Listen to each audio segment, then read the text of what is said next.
Hi everyone, अस्सलाम वालेकुम। Friends, एक सवाल मुझसे हमेशा पूछा जाता है कि आपने यूट्यूब से कितने डॉलर अर्न किए।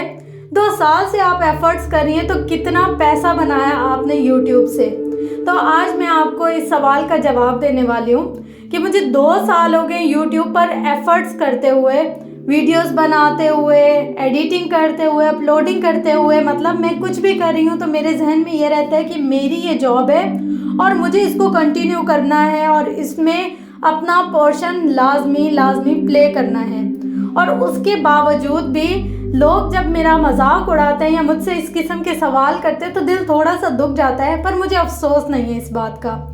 आज मैं आपको बताऊं कि मैंने अभी तक यूट्यूब से कुछ अर्न नहीं किया, लेकिन मैं मायूस नहीं हूँ। मुझे पता है कि एक दिन आएगा जब मेरा चैनल ग्रो होगा, जब मुझे भी इनकम होगी और मैं भी पैसे कमाऊंगी।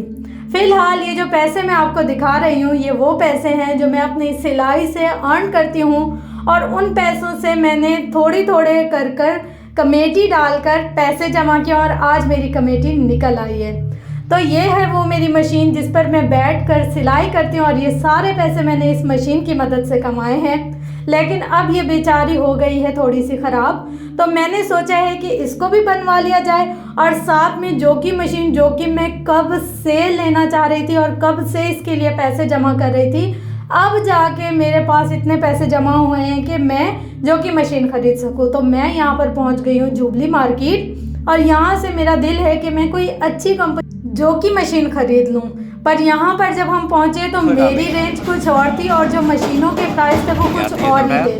बहुत घूमा, बहुत ढूंढा, अल्लाह करके ये एक दुकान मुझे मिली जहाँ पर मेरी जेब के अकॉर्डिंग या मेरे बजट के अकॉर्डिंग 1 से 2 मशीनें पड़ी हुई थी, और वो भी काफ़ी चली हुई और पुरानी थी। लेकिन मैंने कहा कि अब आगे रमज़ान आ जाएगा और बहुत महंगाई हो जाएगी, ये भी नहीं मिलेगी, तो क्यों ना इसी पर इत्तफाक किया जाए और ले ली जाए।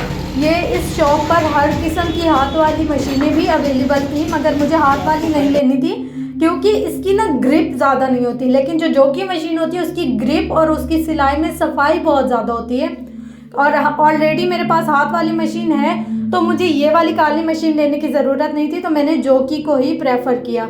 ये वाली मशीन मैंने यहाँ से ले ली और यहाँ पर ये भाई मुझे पूरा इसका प्रोसेस बता रहे हैं कि इसको किस तरीके से चलाना है। इसमें लाइट्स लगी हुई हैं और ये सारे पैसे जो मैंने इतनी मुश्किल से कई महीनों या शायद साल की मेहनत के बाद जमा किए थे, इनको देकर फाइनली अब मैंने मशीन अपनी ले ली। और उसके बाद दुकान का कुछ सामान लेना था, बुक्स वगैरह, क्योंकि ईयर एंड हो रहा है, बच्चों के पेपर्स होने वाले हैं, तो उनको सारी चीज़ों का जो भी ज़रूरत होगी वो मैंने उर्दू बाज़ार से परचेजिंग कर ली है।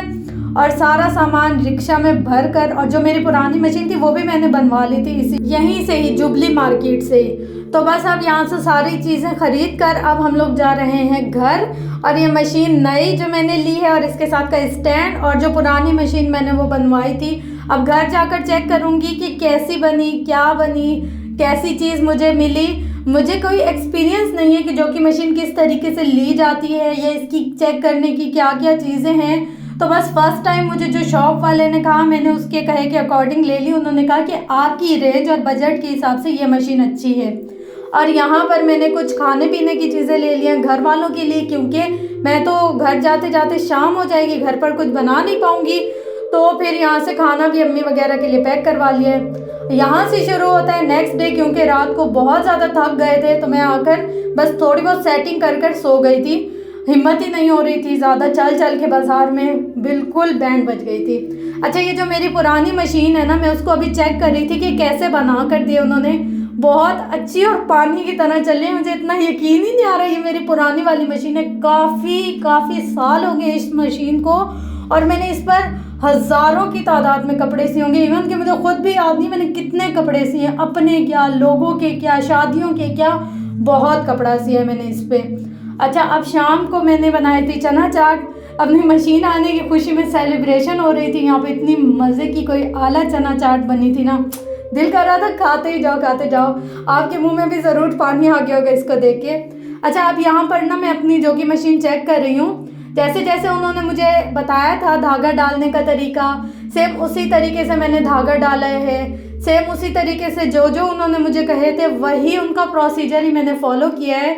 पर ये क्या, ये मशीन बार बार धागा तोड़ रही है। और जैसे हम ज़्यादा सिलाई करते हैं ना, मतलब कोई बड़ी सिलाई आ जाए या फिर कोई जॉइंट आ जाए या फिर कोई जहाँ थोड़ी मोटी सिलाई होती है वहाँ पर ये मशीन रुक जाती है, चल ही नहीं रही। और इसका जो पाँव होता है, मतलब जो मोटर होती है, वो तो जूम कर कर रुक जाती है। मेरा तो दिल बैठता जा रहा है यहाँ पर, ऐसे समझ ही नहीं आ रही क्या करूँ क्या करूँ, इतनी गंदी इसकी सिलाई है। खैर इसको इधर रख दिया क्योंकि मुझे अब एंजाइटी होने लग गई थी, मुझसे हिम्मत ही नहीं हो रही थी कि यार मैंने अभी अभी इतने सारे पैसे लगाए। फिर मैं आ गई थी किचन में, मैंने बनाई बिरयानी खाऊं, खाना खाऊं, पेट में कुछ जाए तो कुछ दिमाग चले, कुछ समझ आए कि क्या करना है और क्या नहीं। बस यहाँ पर बिरयानी बनाई और बहुत मज़े की अच्छी बिरयानी बनी है। बिरयानी की रेसिपी मैंने आपको बहुत दफ़ा बताई है, मैंने डब्बे से ही बनाई थी, कोई नहीं इसकी ख़ास रेसिपी। अच्छा, फिर ये वाले 2 सूट मुझे अर्जेंट देने थे, जिनके थे उन्होंने कहा कि हमें तो आज चाहिए लाजमी। फिर मैंने वापस से अपनी हत्ती वाली मशीन पर बैठ के ये दोनों रात तक सिए सूट और सुबह उनको तैयार करके दे दिए, तो वो बहुत ज़्यादा खुश हो गए। और देखिए कितना अच्छा सिल रही थी ये मशीन, लेस पे भी चल रही थी, रेशमी कपड़े पे भी। जो मेरी पुरानी वाली मशीन थी वो VIP तरीन सूट सिल गए। इस सूट का ये डिज़ाइन है, सिंपल गोल गला और नीचे दामन वगैरह बनाया। और ये जो दूसरा सूट है इस पर सारे दामन पर लेस लगाई है और गले पर हल्की सी ये वाली डिज़ाइनिंग की है, जिग जैग सी वी सी, क्योंकि इसमें हल्का सा पिंक शेड आ रहा था और शलवार भी इसकी पिंक थी, तो शलवार के कपड़े की डिज़ाइनिंग मैंने की है गले पर। बहुत ही अच्छी लग रही है और डिसेंट सी लग रही है। और फिर उसके बाद पी चाय। मशीन को तब तक मैंने अभी देखा ही नहीं, मैंने कहा अभी मैं देखूंगी ना मुझे कुछ होने लग जाएगा। फिर चाय पार्टी की हमने। ये बिस्किट इतना मज़े के लग रहे हैं ना, आजकल ये वाले बिस्किट ही मार्केट में अवेलेबल हैं। उसके बाद फिर रात में अम्मी कह रही थी कुछ खाने का दिल करे, ऐसे लग रहा है भूख लग रही है, बिरयानी खाइए, पर ऐसे लग रहा है अब भूख लग रही है, चावल नहीं खाने, मैंने गला बंद हो जाता है रात में चावल खाकर सो जाओ। तो मैंने कहा अच्छा ठीक है, आपके लिए कुछ ऐसी चीज़ बनाते हैं जो आपको अच्छी भी लगे और आपकी फेवरेट भी हो।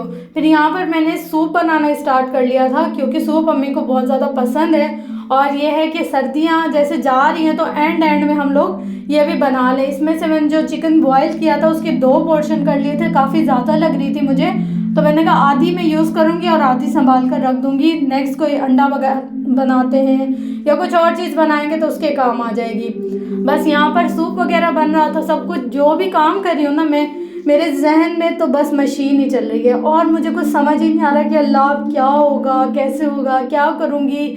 और इतना मतलब मुझे होश ही नहीं आ रहा कि मैं उस शॉप वाले को कॉल करूं और उसको बोलूं कि जो मशीन आपने मुझे दी है वो काम ही नहीं करी।